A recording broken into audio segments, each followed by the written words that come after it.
Thank you. Mr Prescott, you mentioned that the January 6th documentary wasn't really of the editorial standard you expected, but that you thought that perhaps they'd be just as hard on Kamala Harris. Yeah. It has occurred to you, though, has it not, that Kamala Harris wasn't found by the January 6th committee to have played an active role in the Capitol riots? Mm-hmm. Absolutely, yeah.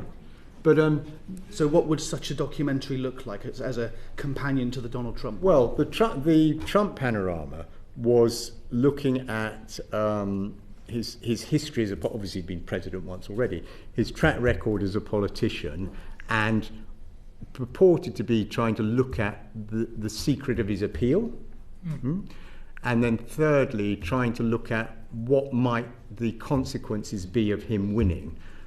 If he'd lost, he might have faced more lawsuits. If he won, he could crush them. It's that sort of thing. So an equivalent look at Kamala Harris might be, well, what is the secret of her? What is her track record?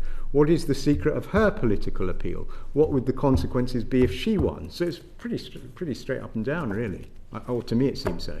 Thank you. Do you agree with Donald Trump's assertion that his reputation has been damaged by this documentary, considering, of course, that he was found to be a central figure in this insurrection, considering that he has been found by a civil court as being liable for sexual assault, that he's regularly boasted about sexual assault? Do you agree with Donald Trump that this documentary has harmed his image in some way?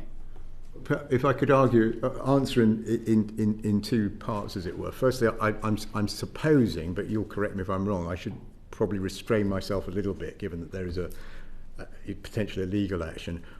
All I can say is I can't think of anything I agree with Donald Trump on.